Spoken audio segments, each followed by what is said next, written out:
Bismillah, Assalamualaikum warahmatullahi wabarakatuh. Kita lanjutkan kembali untuk sesi berikutnya. Jadi maaf ini memang saya bagi untuk beberapa sesi karena kalau kita jadikan satu sesi videonya akan sangat panjang gitu ya. Sesi berikutnya kita sudah masuk ke dalam Civil 3D gitu ya. Kita sudah masuk ke dalam Civil 3D. Di sini nanti mungkin teman-teman sudah familiar dengan ini ya. Dulu kan Pak Bima mungkin sudah beberapa ini menjelaskan fitur-fiturnya gitu ya. Di sini ada tool space ya. Ya, apabila ini mungkin teman-teman belum ada tool space-nya gitu ya. Loh, ini kok Pak di tempat saya kok belum ada. Tinggal ini ada gambar palu dan apa ini namanya ini. Dan kunci ini ya.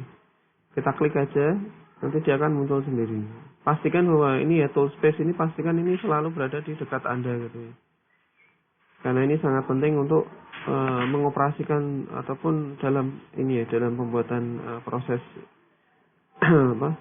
pembuatan main dam kita ataupun dalam pengoperasian Civil 3D ini sangat dibutuhkan, maka ini ditampilkan terus. Nah, seperti yang sudah kita buat sebelumnya bahwa kita tadi sudah memotong ini ya, memotong data raster ya, memotong data raster. Nah, ini kemudian ini adalah dam yang sudah saya buat, dam bendungan ini ya, sesuai UTM ini sudah saya buat dan sudah saya proyeksikan. Nanti teman-teman bisa menggunakan data ini ya, data dam bendungan ini. Nanti akan saya upload di Google Classroom. Baik, yang pertama sekali ya, jadi kalau teman-teman menggunakan Civil 3D, pastikan bahwa selalu settingnya ya. Karena ini kan teman kalau dilihat ini kan belum ada geolocation ya. Jadi nanti kalau kita sudah men-setting koordinatnya, di sini ada geolocation. Caranya gimana? Ya mungkin Pak Bima dulu sudah memberikan tutorialnya, namun ini saya ulang kembali. Pertama ini kan ada prospektor, ada setting ya, kemudian kita klik di setting ya. Dan kita klik. Nah, atau sebelumnya gini ya, sebelumnya kita ini saya close dulu. Nah, jadi awal kita membuka Autodesk Civil 3D ini pasti nanti ada ini ya. Ada lembar baru ya. Nah, ini seperti AutoCAD itu ya. Nah, macam ini ya. Ya ini ya. Ini karena saya tadi berkali-kali membuka, jadi ini sudah drawing 4 ya. Tapi kalau teman-teman mungkin membuka, nanti ini bisa langsung drawing 1 biasanya. Teman-teman biasakan, pastikan ini ya, sebelum memulai semua pelaksanaan ataupun semua kegiatan di Civil 3D, pastikan bahwa setting ini ya, kita setting dulu koordinatnya. Jadi biar kita bisa mengetahui geolocation-nya. Geolocation mau kita tampilkan. Setting ini berkaitan dengan apa? Berkaitan dengan tadi ya. Nah, lokasi ini berada di lokasi 49S ya. Ini ada 49 ya. 49 kan ini lokasinya di Jawa. Seperti yang sudah saya ini kan tadi ya. UTM Zone. Jadi kita terletak nah ini adalah di Jawa ya. Artinya Semarang ini ya. Di kota Semarang ini terletak di 49S. Nah, makanya kita setting di sini. Caranya bagaimana? Caranya kita klik di setting ya. Kemudian kita klik di drawing 4. Klik kanan. Nah, ini adalah edit drawing setting. Kita klik. Nah, kemudian di sini ada datumnya. Datumnya kita menggunakan datum WGS 84. Nah, ini ya. UTM WGS 84. Mengapa kita menggunakan UTM WGS 84? Karena ini adalah standar yang digunakan di Indonesia gitu ya. Nantinya menggunakan datum lain boleh, tapi nanti akan sangat sulit mengintegrasikan dengan data yang lain. Karena beberapa data yang lain ternyata terintegrasinya dalam menggunakan UTM WGS 84. Nah ini kan tadi kan 49S. Bagaimana cara menyesuaikan di sini ya. Nih kalau teman-teman ini ada selected coordinate system code, ya kita yang 1N ini kita ganti 49S. 49S. Nah, ini sudah ya. Jadi pastikan di zonanya teman-teman sudah mengganti di UTM WGS 84 datum, kemudian di sini dipilih ya. Selected koordinatnya di sini kan tadi kan 1N ya, langsung diganti aja ketik 49S itu. Ya. 49S karena posisi lokasi kita adalah terletak di lokasi 49S. Kalau teman-teman memiliki proyek di luar ini, misalkan teman-teman nanti di luar mendapat proyek di Papua gitu ya, seperti ini, maka teman-teman bisa melihat ini, oh ternyata Papua ini adalah 53S. Maka yang di sini, yang ditulis di sini adalah bukan 49S, tapi adalah berapa tadi? 53S ya, sesuai dengan proyek teman-teman berlokasi. Sehingga teman-teman perlu tahu proyeknya itu lokasinya di mana. Kemudian ini 89S, kita klik OK sih. Nah sudah ya berarti tadi. Nah ini geolokasinya sudah hidup semacam itu ya.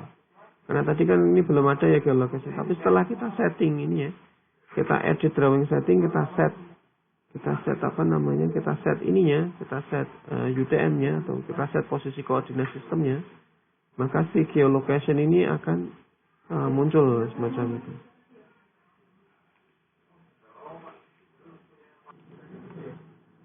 Baik, kita lanjut kembali ya untuk prosesnya ya. Jadi tadi kita sudah melakukan ini ya, drawing setting untuk mengaktifkan geolocation-nya ya. Nah, kemudian kita masuk ke prospektor. Ini adalah tahapan untuk membuat surfaces ya. Jadi tahapan surfaces itu adalah tahap yang paling awal dari pembuatan pemodelan di Civil 3D ya. Jadi ini kalau kita lihat ini ada beberapa caranya. Lah ini ada surface ya, ada point group, kemudian ada surface. Kita klik ini bagian surface ya. Dan kita klik kanan ya, create surface ya. Create surface. Nah, ini ada parameter yang perlu kita isikan ya. Di sini sepertinya kita hanya mengisi namanya dulu ya. Mengisi nama, kita kasih nama EG atau dalam kurung existing ground ya. EG atau existing ground ini adalah nanti sebagai terrain basic ya. Artinya terrain basic untuk pembuatan pemodelan kita, atau istilahnya adalah terrain awal. Kemudian di style, tentunya nanti bisa diganti di belakang ya, tapi nanti bisa diganti langsung di sini ya. Kalau ini biasanya saya suka menggunakan ini ya, kontur 1 meter dan 5 meter ya. Nah ini seperti ini, kita klik di background, kemudian kita klik OK. Nah macam ini, terus kemudian kita klik OK nih. Nah kemudian kita kembali ke sini ya, ke tool state. Nah di sini ada existing ground. Oh Pak, ini sudah ada nih Pak. Tapi ternyata di sini kita belum menemukan surface-nya. Karena memang apa? Karena memang belum kita buat. Jadi ini kita hanya membuat rumahnya dulu. Existing ground kita hanya membuat rumahnya dulu. Bagaimana cara membuat surface-nya? Kita klik ini ya, yang tanda plus ini, kita expand lagi. Nah, kemudian di bagian definition. Nah, di sini ada beberapa pilihan banyak nih. Ada contour, ada dem files, ada drawing object, edit point files, point group dan sebagainya gitu ya. Nah, jadi di sini di definition ini adalah ya, kita disuruh memilih nih. Jadi data apa sih yang kita punya gitu ya. Seandainya kita memiliki data point group atau data point hasil pengukuran topografi, maka kita bisa menggunakan point group untuk membuatnya gitu. Namun karena kita tadi membuatnya adalah berdasarkan ini ya, menggunakan data DEM ini atau menggunakan data raster ini, maka kita di sini ada namanya DEM files gitu. DEM files. Apa sih inputan DEM files ini? DEM files ini inputannya adalah ini ya. Nah, ini data DEM bendungan ini. Data DEM bendungan ini adalah ini tadi ya, data batas ini ya. Data batas ini ya. Yang sudah saya ubah menjadi .dem ya, karena tadi saya menggunakan di Civil 3D saya tidak mendeteksi .tif, sehingga ini saya ubah menjadi .dem. Ini nanti teman-teman menggunakan data ini ya, ini nanti akan saya share di Google Classroom. Nah, kemudian kita kembali ke Civil 3D. Kita sekali lagi ya tadi ya, sedikit saya ulang ya. Jadi surface tadi ya, kita tadi create surface ya. Kemudian dari create surface kita membuat ini ya, existing ground. Terus kemudian kita buat nih surface yang sebenarnya, kita klik. Kita ke bagian definition. Terus kemudian di sini ada DEM files. Nah, karena kita sekali lagi, kenapa kita memilih DEM files? Karena data kita adalah data DEM. Kalau teman-teman memiliki data point groups, maka menggunakan point group. Caranya sama ya, hanya saja kita menggunakan sumber yang berbeda. Oke, kita klik dem files ya. Kita klik kanan, kita klik add. Nah, di sini ada kita diminta nih data dem file name-nya ya. Jadi kita import ke sini ya. Kita import ke sini. Nah, Bapak kenapa kok di sini tidak ada ini ya, tidak ada filenya gitu. Ya karena di sini file tipe filenya kita masih menggunakan yang .tif. Nah, sekarang kita ganti tipe filenya kita ganti yang menggunakan ini ya, USGS DEM atau .dem expansion. Kita klik ini. Nah, dia sudah keluar. Nah, kita menggunakan yang UTM ya, UTM 49S. Dan kita klik open. Nah, ini dia otomatis langsung terdeteksi ini ya. Nah, terdeteksi ininya ya. Jadi sekali lagi bahwa data surface kita ambil menggunakan data DEMNAS ya.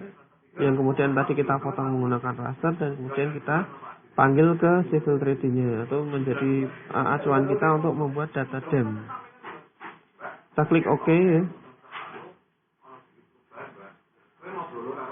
Nah, ini sudah ada ya. Kalau sudah ada titiknya ini berarti ini sudah ada, artinya sudah ada poinnya ya. Baik. Ya, ini pertanyaannya loh Pak, ini kenapa nggak langsung muncul? Ya karena lokasi di layar kita ini belum menunjuk ke lokasi yang sebenarnya. Untuk menuju ke lokasi yang sebenarnya maka kita klik Z atau zoom ya. Z ya. Kita ketik Z ini, Z zoom ya. Kemudian Z ini kita enter. Nah, kemudian di sini ada tulisan nih real time ya. Real time yang teman-teman lihat itu ada blok biru. Nah, kita ganti dengan E atau extend ya. Nah, macam ini. Atau bisa langsung memilih di sini ya. Ini kan ada pilihannya ya, center dynamic extend. Nah, ini kita klik yang extend ya. Nah, kita klik atau kita enter. Nah, ini adalah data yang sudah kita potong tadi di sini ya. Nah, ini seperti ini ya. Ya, ini mungkin bentuknya agak beda ya karena ini kan yang sudah saya siapkan ya. Tapi intinya bagaimana cara mendapatkan ini intinya sama ya. Pertama kita mulai dari Google Earth dulu ya. Google Earth kita nyari batasnya, kita klik kemudian kita ekspor. Nah, ini sudah ini ya. Sudah tampil di sini ya. Nah, kemudian kita klik geolocation-nya untuk mengetahui ini. Lupa betul nggak sih Pak? Ini si konturnya ini terletak sama dengan yang ini gitu ya. Maka kita klik di sini, kita pastikan di geolocation-nya. Nah, di sini ada map ya. Jadi kita klik geolocation, di sini ada map. Nah, map-nya kita on-kan ya. Kita bisa menggunakan hybrid atau kita menggunakan map aerial aja lah ya. Kita klik ini. Yes. Nah, ini agak lama ya tergantung dari internetnya ya. Ini sambil menunggu nih mungkin saya pause dulu ya. Baik, kita lanjutkan kembali. Nah, jadi setelah geolocation-nya kita aktifkan, jadi menggunakan map aerial tadi, ini kalau sudah muncul seperti ini ya teman-teman ya. Nah, kita coba cocokkan dengan yang tadi ya, dengan yang di Google Earth. Google Earth ini ya. Nah, ini kan lokasinya ini ada ininya ya, ada apa namanya? Ada lokasi galian. Nah, ini lokasi galiannya seperti ini ya. Ya, ini tampilannya hanya berbeda ini karena kan mungkin data di Google Earth atau data map yang di AutoCAD Civil 3D mungkin berbeda dengan yang di sini ya di Google Earth ya. Biasanya kalau di Google Earth ini dia lebih update ya. Kalau ini kan imagery update-nya 2022 ya. Imagery date-nya adalah 30 Agustus 2022. Kalau yang di sini kita tidak tahu. Tapi intinya bahwa lokasi DEM ini sudah sesuai dengan lokasi dengan yang di sini tadi ya, di lokasi di titik Asmendam tadi. Untuk lokasi pasti titik mendamnya nanti akan kami sediakan ini ya, Nah, jadi intinya bahwa di sini kita sudah membuat surface ya. Ini adalah surface yang kita buat dari ini ya, data DEM gitu. Apabila teman-teman merasa Pak ini kenapa konturnya terlalu ini ya, terlalu rapat gitu ya, maka bisa kita edit ya. Kita menggunakan ini ya, klik kanan. Nah, sebelumnya kita klik dulu nih ya, kita klik dulu, terus kemudian Kita klik kanan. Nah, kemudian kita ada surface properties ya.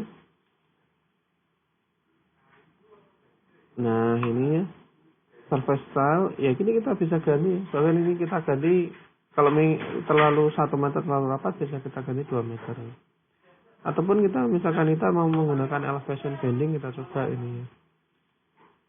Nah, dia akan menjadi seperti ini ya teman-teman ya. Nah, di posisi yang merah inilah ya. Nanti posisi merah inilah yang dia memiliki dia cekungan yang dalam. Jadi nanti kita akan membuat semacam main dam di sini. Dan posisi-posisi yang biru ini dia memiliki yang tinggi. Jadi yang merah ini adalah dia yang paling rendah, tapi yang di biru-biru ini adalah dia bukit-bukit tingginya. Kalau kita mau menggunakan yang 2 meter juga bisa, tinggal kita apply aja. Nah, ini konturnya akan lebih tidak lebih rapat gitu ya. Artinya biar tidak terlalu rumit. Tapi kalau saya masih menggunakan ini aja nggak apa-apa. Nah, oke. Jadi ini ya, untuk menampilkan geolocation seperti tadi kita harus men-setting filenya dulu. Kita klik koordinat yang kita klik koordinat yang lokasinya, baru nanti petanya ini bisa muncul. Nah, ini mungkin biar nggak terlalu berat. Ini kita ini aja ya, kita off-kan aja ya. Ini adalah data damnya. Nah, kemudian kita akan membuat ini ya, atau mungkin sementara ini dulu aja ya untuk pembuatan surface cukup, mungkin untuk sesi pembuatan surface cukup ini dulu. Nanti akan kita lanjutkan di video berikutnya ya. Nanti kalau ada pertanyaan bisa disampaikan ke kami. Ya, terima kasih, kami akhiri. Wassalamualaikum warahmatullahi wabarakatuh.